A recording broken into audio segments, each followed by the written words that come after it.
ఒకసారి అక్బర్ చక్రవర్తి ఆస్థానంలో ప్రజలకు ధాన్యాన్ని పంపిణీ చేయమని ఆదేశించాడు. పంపిణీ కార్యక్రమం పూర్తయిన తర్వాత అక్బర్ గోదాములను పరిశీలించమని బీర్బల్ను కోరాడు. బీర్బల్ పరిశీలించిన తర్వాత అక్బర్తో, మహారాజా, గోదాములలో ఉన్న ధాన్యం మొత్తం ప్రజలకు పంపిణీ చేయబడలేదు. ఒక విత్తనం, గింజ తక్కువగా ఉంది అని చెప్పాడు. అక్బర్ ఆశ్చర్యపోయి, ఏంటి? కేవలం ఒక విత్తనమా? అది ఎవరో దొంగిలించి ఉంటారు. ఒక విత్తనం కోసం మనం పెద్దగా పట్టించుకోవాల్సిన అవసరం లేదు కదా అన్నాడు. బీర్బల్ వెంటనే, మహారాజా, మీరు అలా అనుకోవద్దు. చిన్న దొంగతనం కూడా చాలా పెద్ద నేరానికి దారి తీయవచ్చు.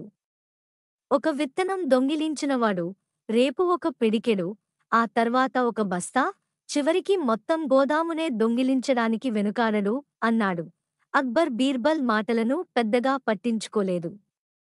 సరేలే బీర్బల్, మనం ఒక విత్తనం గురించి ఎందుకు ఆందోళన చెందాలి? వదిలే అని అన్నాడు. బీర్బల్ నిరాశగా, మీరు ఒక విత్తనం గురించి మాట్లాడొద్దు మహారాజా. అది ఒక నీతిని బోధిస్తుంది అన్నాడు.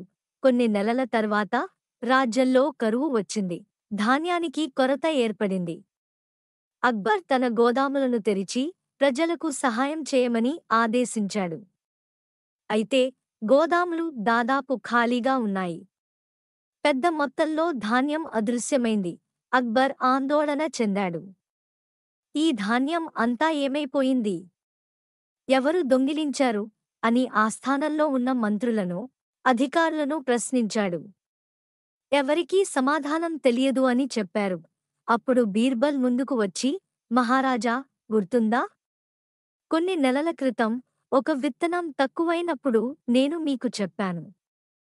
అది చిన్న నేరమైనా దానిని నిర్లక్ష్యం చేస్తే అది పెద్ద నేరానికి దారి తీస్తుందని.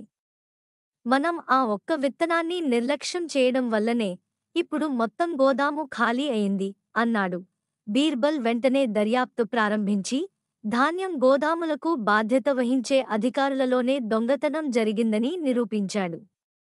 వారు మొదట చిన్న మొత్తంలో దొంగిలించి ఎవరూ పట్టించుకోకపోవడంతో క్రమంగా పెద్ద మొత్తంలో దొంగిలించడం ప్రారంభించారు. అక్బర్ తన తప్పును గ్రహించాడు. అలాగే బీర్బల్ను మెచ్చుకున్నాడు.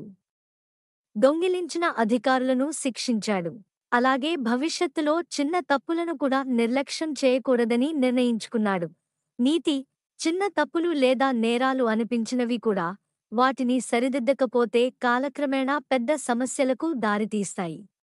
ఇదేనండి ఈరోజు షార్ట్ స్టోరీ. నచ్చితే లైక్ చేయండి, షేర్ చేయండి. ఇంకా మన ఛానల్ని ఎవరైనా సబ్స్క్రైబ్ చేసుకోకపోతే సబ్స్క్రైబ్ చేసుకోండి. Thank you all.